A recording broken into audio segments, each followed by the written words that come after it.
Halo, perkenalkan nama saya Paroma Saleh Simanjuntak, NIM 11S24057. Pada kesempatan kali ini saya akan menjelaskan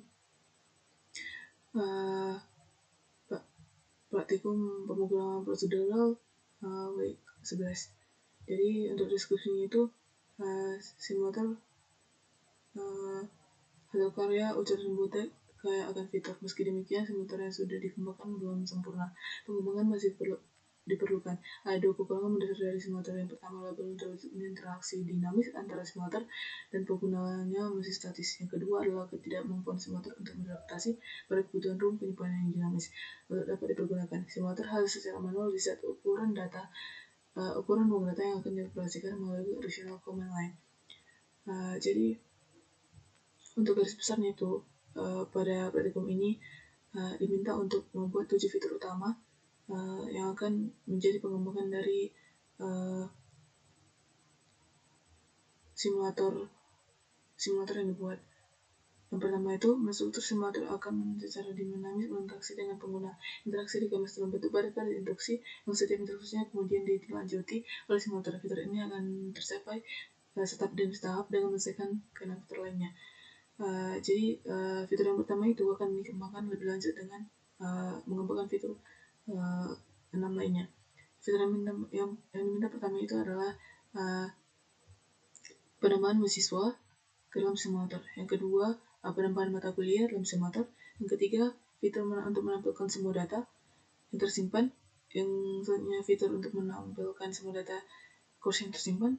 Yang selanjutnya, fitur untuk melakukan pencarian data berdasarkan ID. Dan terakhir, fitur untuk melakukan pencarian data course berdasarkan kode. Setelah mendaftarkan semua kebutuhan fitur, uji dan butek kemudian merancang skema perintah yang akan dipakai untuk berinteraksi dengan simulator. Setiap perintah tertuliskan dalam satu baris masukan ke standar input. Sebaris perintah terdiri atas paling sedikit satu segmen masukan. Sebuah segmen dapat dipisahkan dengan segmen lainnya. Dengan perintah sign atau hashtag, simulator akan terus membaca perintah dari standar input dan hanya akan menghentikan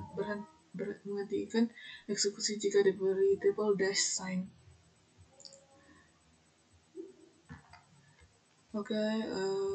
Untuk yang pertama itu ada fitur penambahan data student di file in pertama atau T09_01.c.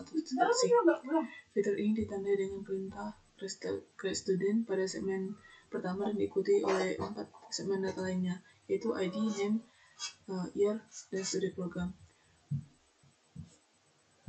Fitur utama yang dikembangkan pada file pertama ini adalah create student. Namun sebelum menjelaskan untuk fitur pertama ini, saya akan menjelaskan terlebih dahulu file header dan file implementasinya. Yang pertama itu untuk file headernya itu if and dev academic _h dan define academic. Jadi file headernya ini digunakan untuk mendefinisikan struktur data dan deklarasi fungsi yang terkait dengan penggunaan data akademik termasuk mahasiswa, mata kuliah, dan pendaftaran. Di sini pertama ada enum grade T yang digunakan untuk mendefinisikan nilai atau grade yang diberikan kepada mahasiswa. Selanjutnya ada enum semester T yang digunakan untuk mendefinisikan tipe semester dalam sistem akademik. Selanjutnya ada struct T yang menyimpan informasi tentang mahasiswa. Selanjutnya ada struct student yang menyimpan informasi tentang mahasiswa. Yang selanjutnya ada struct enrollment yang digunakan untuk informasi pendaftaran mahasiswa pada suatu mata kuliah. Selanjutnya ada deklarasi fungsi. Ada banyak sekali deklarasi fungsi di sini. Yang pertama itu adalah grade to text yang mengubah grade menjadi teks. Misalnya grade A menjadi A. Ada juga calculate performance yang menghitung performa mahasiswa berdasarkan grade dan kredit mata kuliah. Di sini ada berbagai print untuk menampilkan informasi. Selanjutnya itu ada yang create course ini untuk membuat course, create student untuk membuat data mahasiswa, dan create enrollment ini tentang pendaftaran mahasiswa ke suatu course. Selanjutnya itu ada set enrollment grade yang mengatur nilai pendaftaran mahasiswa pada mata kuliah tertentu calculate GPA yang menghitung IPK mahasiswa.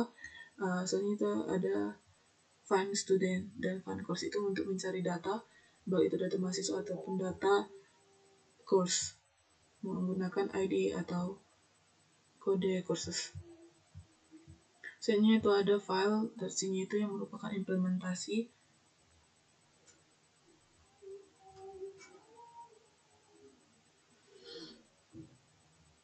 Jadi file ini merupakan implementasi berbagai fungsi terkait data akademik seperti mahasiswa, mata kuliah, dan pendaftaran atau enrollment. Jadi file ini sendiri mengacu pada struktur dan deklarasi fungsi dari academic.h. Di sini sudah ada berbagai fungsi-fungsi yang tersedia yang akan berhubungan dengan file yang akan dikembangkan nantinya. Langsung saja pada tugas yang pertama.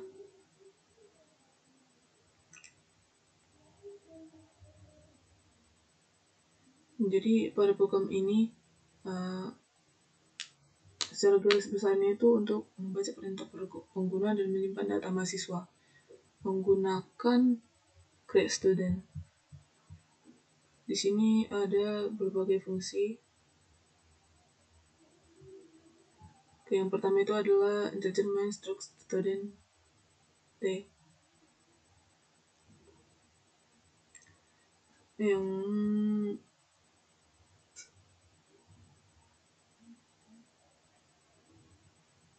Namun sebelumnya saya akan menjelaskan tentang sini ada define max student dan define comment itu merupakan jumlah mahasiswa yang bisa disimpan, sedangkan max comment itu jumlah maksimum baris perintah yang bisa diproses. Jadi untuk max student itu ada 100 dan max comment itu ada 100. Untuk variabel utamanya itu di sini ada student untuk menyimpan daftar dan mahasiswa, student size untuk menghitung jumlah mahasiswa saat ini, comments cara comment ini untuk menyimpan semua baris perintah yang dibaca dari input, dan comment count itu untuk menghitung banyaknya perintah. Soalnya ada input perintah. Di sini membaca input per baris menggunakan fges, menghapus new line, dan jika input merupakan triple hash sign, maka input akan berhenti. Serta menyimpan setiap baris perintah dalam array comments. Selanjutnya itu adalah proses perintah yang digunakan untuk memproses setiap perintah satu persatu menggunakan str atau untuk memisahkan bagian-bagian dari perintah berdasarkan hashtag. Yang terakhir di sini ada create student.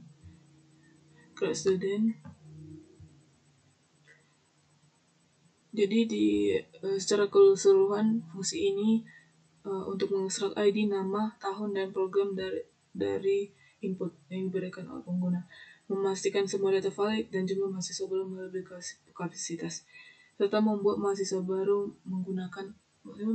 data mahasiswa baru menggunakan fungsi create student.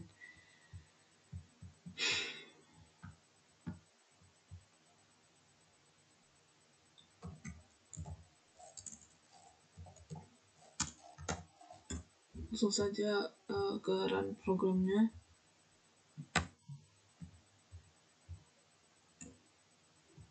Di sini saya akan langsung menginput dari inputan yang diminta oleh soalnya.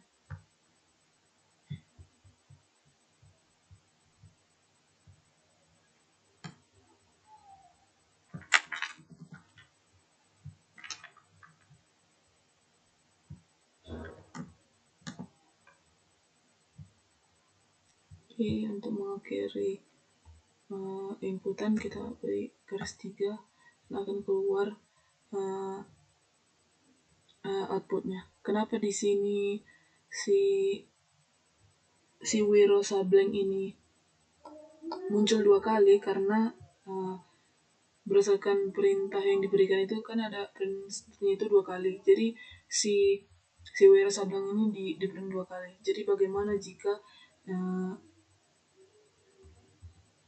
studentnya itu hanya 1 kali? Kita coba.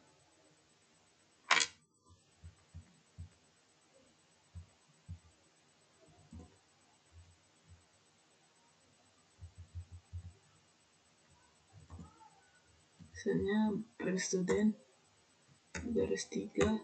Nah, maka si wiro sablengnya itu akan muncul hanya sekali saja. Namun jika print studentnya itu dibuat 2 kali, maka akan ke print 2 kali.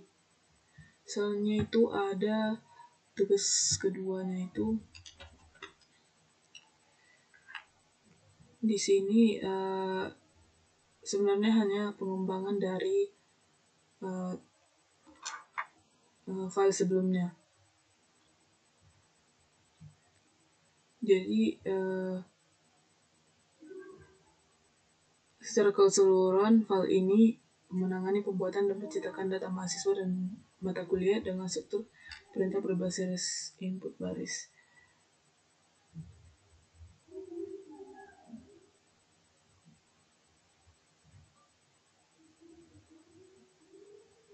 Jadi di sini sudah ada berbagai include dan define yang berdeklarasi dan kapasitas serta jumlah maksimal yang bisa digunakan.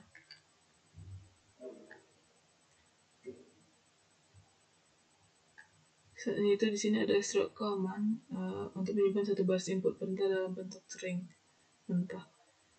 Untuk variabel globalnya itu ada integer main. Jadi di integer main ini terdapat array students dan course yang menyimpan data mahasiswa dan mata kuliah. Student size dan course size ukuran jumlah masing-masing entry yang telah dibuat. Comments menyimpan input dari pengguna serta input yang digunakan untuk menampung sementara tiap baris input. Di sini ada fungsi untuk mengumpulkan input dulu. Di sini akan dibaca input baris per baris, menghapus nilai serta input disimpan ke dalam array comments. Di sini juga dibuat garis 3 itu untuk mengakhiri input. Di sini ada fungsi yang memproses semua perintah. Di sini juga tentu saja ada create student yang memuat dan menampung data mahasiswa dari pengguna.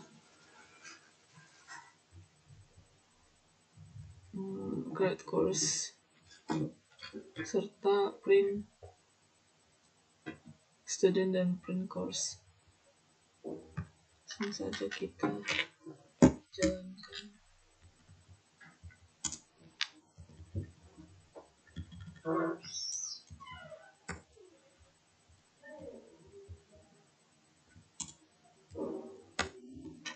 Untuk datanya itu saya juga akan menggunakan yang dari soal.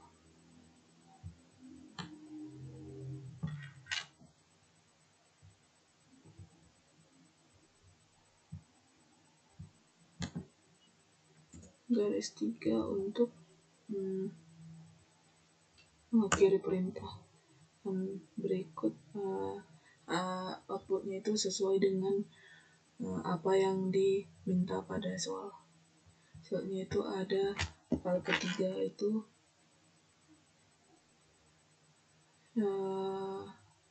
setiap file itu akan menyempurnakan dari file sebelumnya. Jadi begitu juga dengan file ketiga ini yang menyempurnakan fitur-fitur program sebelumnya dengan dukungan pencarian mahasiswa berdasarkan AD serta penggunaan output buffer untuk efisiensi tampilan. Jadi di file ini sebenarnya sama seperti file sebelumnya, namun pada file ini untuk output buffer itu saya menggunakan Realog untuk mengolah data mahasiswa dan mata kuliah secara dinamis. Dan yang fungsi yang paling penting dalam file ini adalah ini.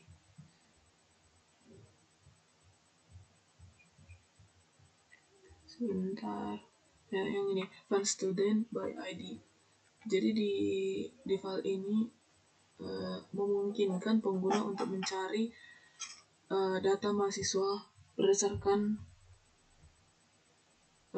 data mahasiswa atau mencari sebuah kursus berdasarkan seperti ini, semacam NIM dan kode untuk kursusnya. Langsung saja pada run programnya.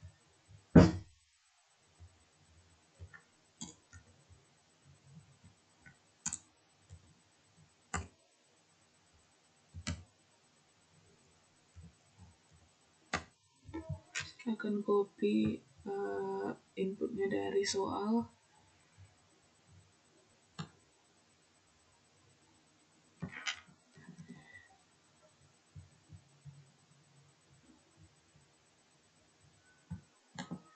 Jadi di sini kan pertama itu dibuat create student yang akan membuat data mahasiswa. Di sini ada create student 1, 2, 3, 3 create student dan create course yang akan membuat data kursus. Jadi di sini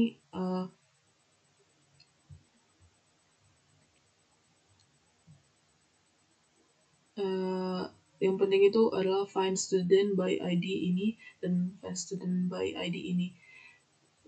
Jadi ini yang akan fungsi utama yang akan dihasilkan oleh program ketiga ini. Garis 3 untuk mengakhiri, dan ini adalah hasilnya. Jadi untuk si find student yaitu ini. Oke. Yang terakhir itu file keempat.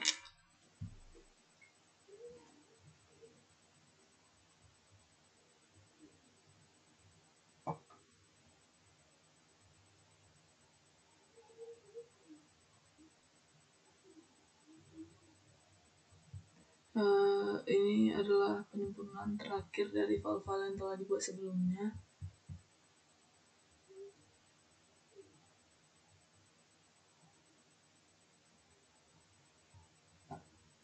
Di sini juga dideklarasikan berbagai fungsi yang meminta untuk data mahasiswa. Namun perbedaannya di sini si file keempat ini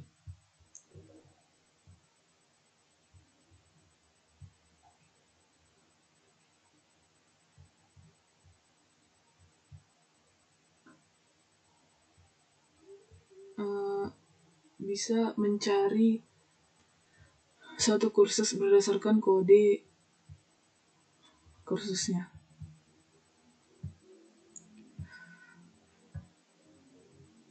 Jadi di sini dideklarasikan juga grade-grade yang bisa didapatkan melalui pencarian kursusnya.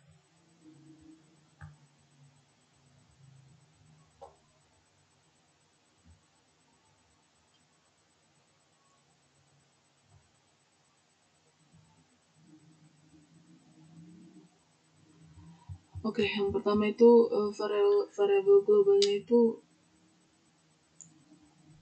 digunakan untuk menyimpan array dinamis dari student dan course. Output buffernya itu digunakan untuk menyimpan hasil output yang akan ditampilkan sekaligus di akhir program. Fungsi string to grade ini mengonversi string seperti A dan B menjadi tipe enum grade T. Berguna saat membuat course karena input datang dalam bentuk string. Jadi input yang akan diminta dari pengguna itu adalah berupa string. Soalnya itu ada output buffer yang akan menambahkan satu bar string ke output buffer menggunakan relloc. Soalnya menjamin bahwa memori selalu cukup untuk menampung output tambahan. Karena menggunakan misalnya free. Soalnya itu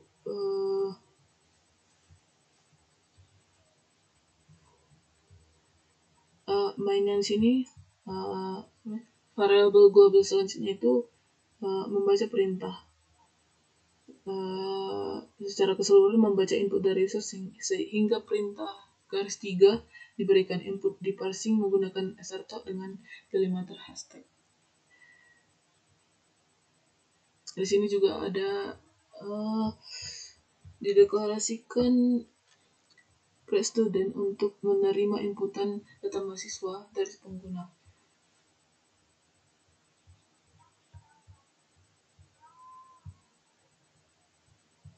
Oke, langsung saja pada run programnya.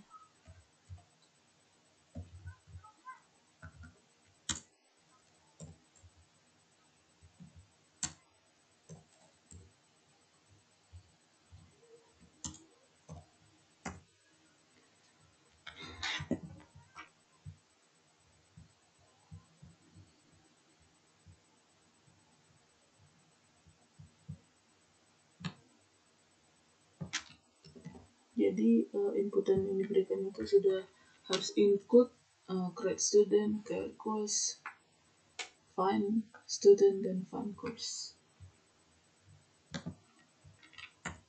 Press 3 untuk mengakhiri input dan berikut hasilnya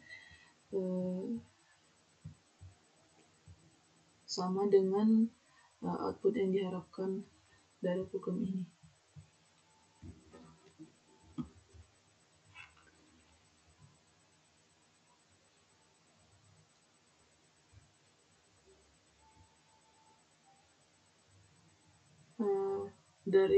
Dari keempat tahap pengembangan ini yang dikembangkan sedikit demi sedikit dalam setiap tugas, sistem simulator akademik menjadi lebih realistis dan siap dikembangkan lebih lanjut.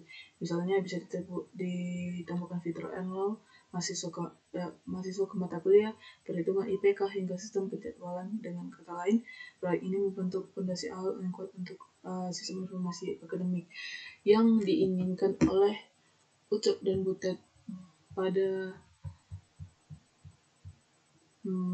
simulator yang dikembangkan oleh mereka. Jadi sekian penjelasan praktikum W11 dari saya. Jika ada kesalahan mohon dimaafkan. Terima kasih.